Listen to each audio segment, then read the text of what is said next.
Bonjour Sylvain. Bonjour. Alors je t'appelle Sylvain, mais est-ce que tu n'aurais pas d'autres noms?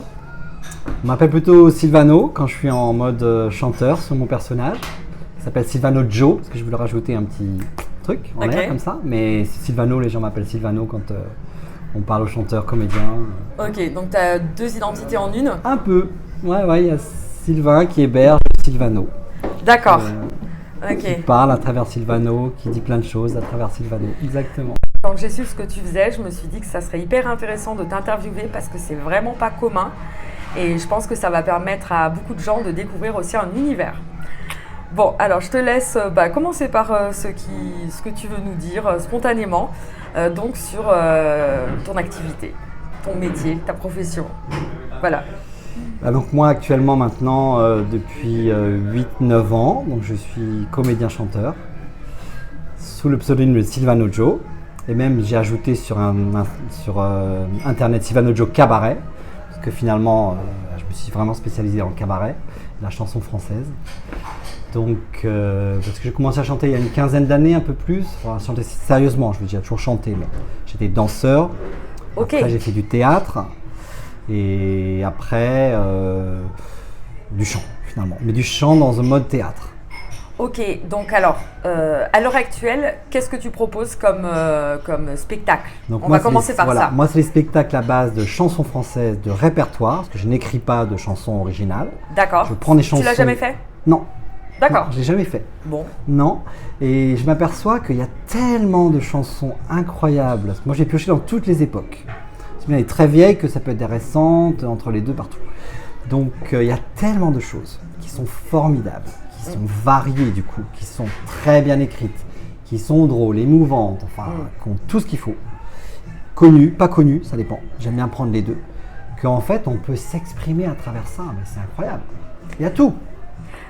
Tu remontes à combien de Les plus temps? anciennes, c'est fin 19e. Ok. Ouais. Tu as des noms à nous donner? Par exemple, ça peut être Yvette Guilbert, qui est vraiment un Ok. peu la mère de la chanson française, telle qu'on peut l'avoir connue au XXe siècle. C'est vraiment... Elle a vraiment un prénom emblématique de l'époque. Hein. Eh oui, c'est vrai, Comment on Yvette. s'imagine la chanson française? Exactement, Yvette Guilbert, elle est connue parce qu'elle est sur les tableaux de Toulouse-Lautrec. Ok. Elle était vraiment au divan du monde, enfin c'était divan japonais à l'époque, Oui. de Pigalle, du Moulin Rouge. D'accord. Elle commence au Moulin Rouge, à l'ouverture du Moulin Rouge. Ok. Donc c'est vraiment l'époque fin 19e, les grandes heures de Pigalle de l'époque. D'accord. Mais Yvette, elle a duré très longtemps. Par contre, là, elle a fait plein de choses différentes. Et c'est vraiment elle qui a, pas forcément inventé, mais qui a vraiment porté la chanson dans un axe assez moderne pour l'époque. Oui. Le parler-chanter, par exemple, parce qu'elle était aussi comédienne. Et donc, elle chantait même avec un piano. Et elle écrivait aussi, des fois, on lui écrivait pour elle. Et elle racontait tout ce qui se passait autour d'elle, en fait. D'accord. Donc c'était vraiment un concept génial, avec beaucoup d'ironie aussi sur ses contemporains. Ok. Et c'est très chouette, hein. On peut l'écouter Yvette, parce qu'il y a des enregistrements d'Yvette. Hein. Oui, parce que j'allais dire au niveau des documents, de la documentation de l'époque, on a comme elle a duré, elle a enregistré sur les rouleaux, elle a même fait des vinyles aussi après. Ok. Oui, incroyable, elle a duré très longtemps. Donc c'est un joyau Yvette Guilbert. Et pour les auteurs les plus récents? Après les plus récents, ça peut être... par exemple, j'aime beaucoup aller chercher chez une chanteuse auteure contemporaine, on va dire, qui existe aujourd'hui et qui chante encore aujourd'hui, etc. Tout ça, qui s'appelle Clarica, par exemple, une chanteuse française. Ah, ça me dit quelque chose. Oui, Clarica, C-L-A-R-I-K-A. Il faut vraiment l'écouter Clarica parce que c'est magnifique. Ok. C'est très varié aussi. C'est très pop, très chanson, c'est un mélange de tout. Clarica s'interdit rien, aucun style, elle peut faire d'un truc rock, un truc, enfin, elle fait de tout. Donc tu continues vraiment de ouais, découvrir des choses. Ouais, bien sûr. Des fois, un tube, je peux prendre des fois, je prends des morceaux aussi. Ça dépend des spectacles. Hein. Et des fois, je coupe des bouts. Tu fais des medleys? Ouais, je fais des medleys, tout à fait. Donc, alors, tu nous dis que tu es parti, tu as commencé la chanson, le chant assez tard. Ouais, assez tard. Et comment c'est possible? Parce que en fait, quand j'étais enfant, moi j'aimais chanter, tout ça, c'était un peu mon univers. Mais avec justement la radio, moi je suis de l'époque de la radio, hein, la radio, la télé un peu. Alors tu es de quelle époque? Moi j'ai grandi dans les années 70. Ok. Donc c'est vraiment les grandes heures des Carpentiers le samedi soir et de... Ah, il y a une chanson de Benabar qui en parle, des Carpentiers. C'est vrai, bah oui. Parce que Benabar, il était un peu plus jeune que moi, mais pas forcément beaucoup. Et oui, puis il aime bien raconter des choses aussi avec ses chansons, Benabar. Et donc, moi, j'écoutais la radio, le hit parade, choses comme ça, quoi. Il n'y avait pas, évidemment pas de streaming, puis c'était les vinyles. Tu vivais où? Moi, j'habitais à Reims. Ok. Donc en province, vraiment en province, chez Province à l'époque. Hein. On est à combien de kilomètres Oh, pas loin de Paris, 150, mais à l'époque c'était... non, bah, jamais je suis venu à Paris de ma vie. Ouais. Donc non, on était vraiment paumés dans notre famille, dans notre truc où voilà, on n'avait pas d'ouverture comme on peut avoir aujourd'hui, même à travers Internet et tout ça quand même. On a beau dire, il y a beaucoup de défauts d'Internet, mais aussi beaucoup de qualité sur l'ouverture quand même sur les choses. Bon, on n'avait rien. Donc moi, c'était la petite lucarne, la radio, les 45 tours qu'on se prêtait aussi un peu, qu'on achetait, qu'on avait un peu de sous. C'est un peu ça que j'ai encore maintenant avec le côté insulaire. Un peu, tout à fait. Et grâce à Internet, voilà, sinon on tourne en rond, mais moi c'était ça. Bon, à la fois c'est pas négatif non plus, parce qu'on est dans son univers aussi. Mais après, c'est vrai que c'est assez limité. Et donc moi, j'aimais chanter ça. J'aimais danser aussi. J'ai des copines, on dansait, des chorégraphies, Claude François, tout ça. Tu prenais des cours ou pas du tout? Pas du tout. Quand j'étais enfant, pas du tout. C'était pas du tout dans notre style de la famille. On te faisait faire du cours sport de piano, de machin, j'aurais adoré. Hein. J'ai eu de la chance, moi, c'est vrai que j'ai eu ça. Et oui, voilà. Ouais. Bon, après, j'ai appris très tard que ma mère fait du piano quand elle était jeune et tout. Je ne savais pas, c'était spécial. Moi, j'avais un orgue à la maison et je jouais tout sur mon truc. Je faisais ça vers 10 ans. Et à l'époque, il y avait des partitions qui sortaient tous les mois sur le hit parade. Donc moi, je faisais les chansons de hit parade avec mon doigt comme ça au piano, mais sans connaître rien au solfège, rien du tout. Donc c'était mon univers.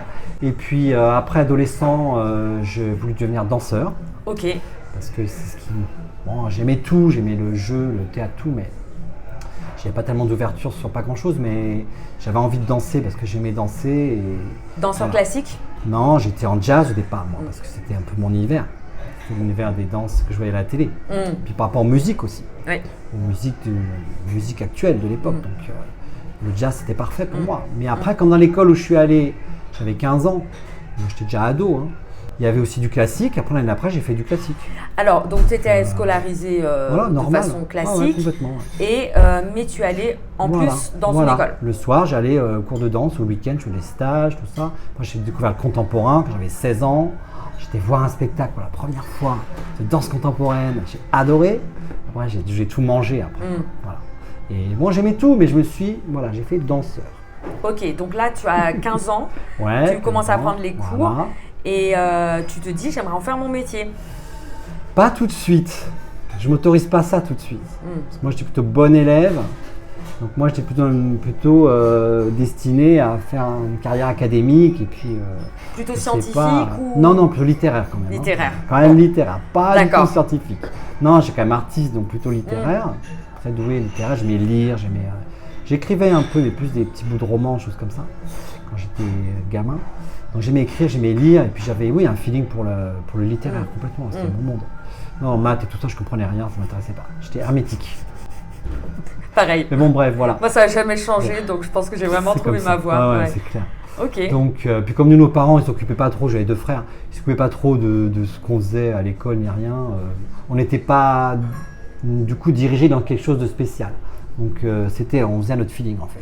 Tu es de quelle origine socio-professionnelle, enfin, tes parents, ta famille? Prolo, quoi. Enfin, prolo plus, pas prolo moins, mais enfin prolo quand même. Enfin, ok. Vraiment, voilà, pas type Édouard Louis? Non, quand même pas. Non, voilà, pas pro. Édouard Louis, c'est prolo moins quand même. Hein. Ouais. Non, pas Édouard Louis, pas si rude que ça. Mais quand même basique, quoi. Il n'y a pas de culture, il n'y a pas d'ouverture, il n'y a pas. Après, il n'y a pas non plus de misère sociale ou de violence sociale. Et tes frères avaient aussi cette sensibilité ou Non, justement, mes frères, ils étaient football avec mon père. C'était vraiment un truc typique, quoi. Ok. Mes 2 frères et mon père, c'était le foot. Mon père, il entraînait l'équipe de foot.